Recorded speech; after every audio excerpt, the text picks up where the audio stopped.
अस्सलामुअलैकुम जी।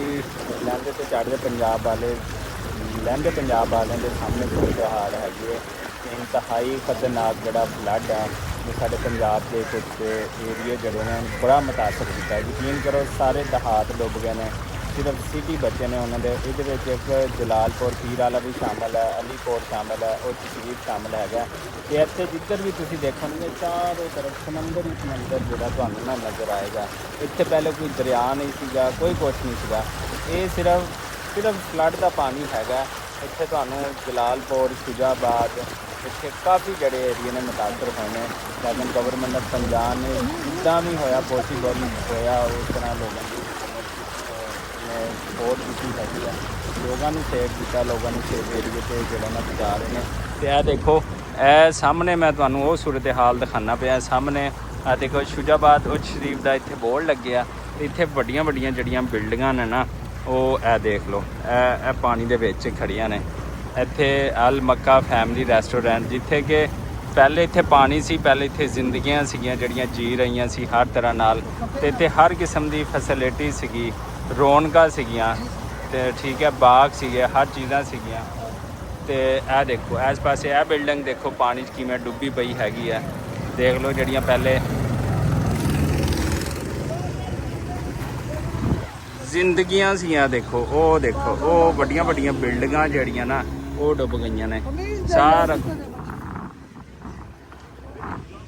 सारा कुछ है देखो है डुब गया हैगा। सारियां चीज़ां जड़ियां ना इत्थे हर चीज़ जड़ियां ना डुब गई हैगी, कुछ शै नहीं बची हैगी। ते लिहाजा तुसी लोगों का सब कुछ रुड़ गया हैगा। सिर्फ जेडे तांजे पाए हुए कपड़े ने सिर्फ वो बचे ने। ते यह देखो ए लोग जिथे घट पानी है उत्थे जड़ा कोशिश करते पे ने कोई छोटी मोटी चीज़ जड़ी है ना वो सेव कर लीए। इत्थे पंप के उत्ते काम करने वाले लोग ने। इत्थे पानी कुछ घट हैगा लेकिन कश्ती इत्थे चल सकती हैगी आ। यह देखो मस्जिद माशाल्लाह कितनी खूबसूरत मस्जिद है। यह देखो यह सारिया दुकाना, यह पेट्रोल पंप हैगा जनाब। ये सारा पानी नाल भर गया हैगा। एवें बहुत सारिया चीज़ां ने जड़ियां कि मैं तुहानू दिखाना पिया हैगा। यह देखो इत्थे फास्ट फूड का पॉइंट सी जड़ा बिल्कुल जलालपुर जड़ा इंटरचेंज हैगा मोटरवे का M5 का उत्थे जड़ा ना चीज़ां। ते यह देखो बहुत बड़ा अल मदीना ना तो एक स्टोर सीगा। ये सारिया चीज़ां उवें पईयां ने लेकिन वो कुछ भी नहीं चक सके जो पानी आ गया। देख सकते हो तुसीं ये अल मदीना हैगा स्टोर हैगा। इधर सारिया दुकानां सीगियां जिहदे विच कुछ शै नहीं बची हैगी। 123 देहात इत्थे जेरे आप आए ने, ठीक है। 124 देहात 124 देहात जेरे आप आए ने। देख सकते हो तुसीं लोग अपना थोड़ा बहुता कुछ समान कढ़ते पे ने। खर मोटरवे का इत्थे बोर्ड लग्या हैगा, ठीक है ना। चारों तरफ लोगों को वैक्यूएट करके जड़ा ना लैके आने पे।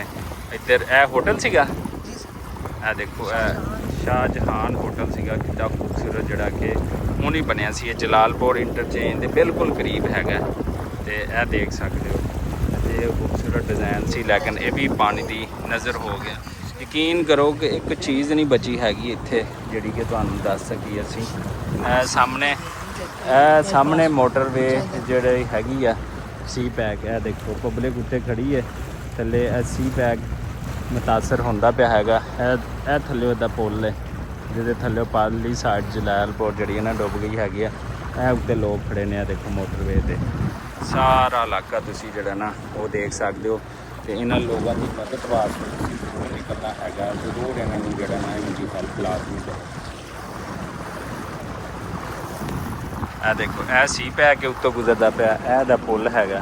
असी पुल के थल्लों जड़ा ना वो गुजरते पे हैगे। अगे भी तुहानू एक पॉइंट दिखाने यह देख सकते हो। यह सारा पुल है इधर जिमें एक वड्डा ने समंदर जा रहा होंदा ते उहदा किनारा एक साइड तो खुल गया होंदा। यह देखो सारा मोटरवे सी पैक के थल्लों जड़ा ना वो नज़ारा इस तरह का हैगा कि सारा समंदर जड़ा ना वो तुहाडे को पेश हो रहा। उत्तों यह देखो उत्तों रोड गुजरती पई है वो जलालपुर का लग्या बोर्ड जलालपुर लोधरा का, ठीक है। ये हैगा सारा इंटरचेंज इस साइड से सारा। तो इत्थे लोगों को जड़ा ना कढ़ के लैके आउंदे पे उन्होंने जिन्नी हैल्प हो सकती है पिछले 15 दिन तो वो करते पे हैगे आ। ਅਲਹਮਦੁਲਿਲਾ ਅੱਲਾਹ ਤਾਲਾ ਇਹ ਰੈਸਕਿਊ ਨੌਜਵਾਨਾਂ ਨੂੰ ਸ਼ਾਦ ਔਰ ਇਬਾਦ ਰੱਖੇ, ਰੈਸਕਿਊ ਦਾ ਅਦਾਰਾ ਐਵੇਂ ਹੀ ਕਾਇਮ ਦਾਇਮ ਰਹੇ। ਤੇ ਇਹ ਦੇਖੋ ਨਵੀਂ ਬਿਲਡਿੰਗ ਪਾਣੀ ਦੇ ਵਿੱਚ ਜਿਹੜੀ ਨਾ ਡੁੱਬੀ ਖਲੋਤੀ ਹੈਗੀ ਹੈ।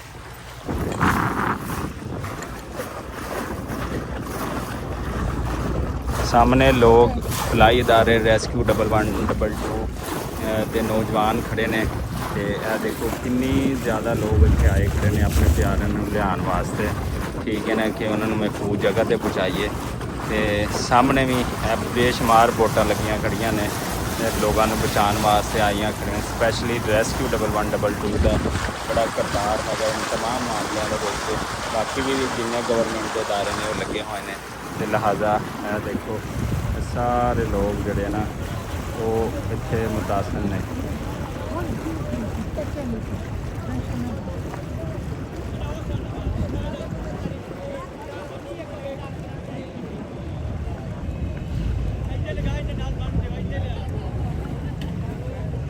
ਜੀ ਇਹ ਜਲਾਲਪੁਰ ਮੋਟਰਵੇ ਆ, ਇਹ ਦੇਖ ਸਕਦੇ ਹੋ ਸਾਰਾ, ਇਹ ਸਾਰਾ ਜਲਾਲਪੁਰ ਮੋਟਰਵੇ ਤੇ ਉਹਦੇ ਨਾਲ ਇਹ ਪਾਣੀ ਹੈ ਫੈਮਲੀਆਂ ਨੂੰ ਜਿਹੜਾ ਰੈਸਕਿਊ ਕਰਕੇ ਲਿਆਂਦਾ ਹੈ।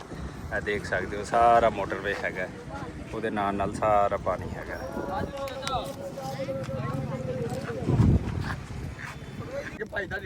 ਹਾਂ ਜੀ ਬਾਬਾ ਜੀ ਹੁਣ ਨੂੰ ਜਿਹੜੇ ਨਾ ਤਕਰੀਬਨ ਉੱਥੇ 20 ਫੁੱਟ ਪਾਣੀ ਸੇ ਜਿੱਥੋਂ ਕੱਢ ਕੇ ਲਿਆਂਦੇ ਐਵੇਂ ਬਾਬਾ ਜੀ। ਹਾਂ ਹੁਣ ਠੀਕ ਹੈ, ਖੁਸ਼ ਹੋ? हाँ अच्छा चलो सही हो गया।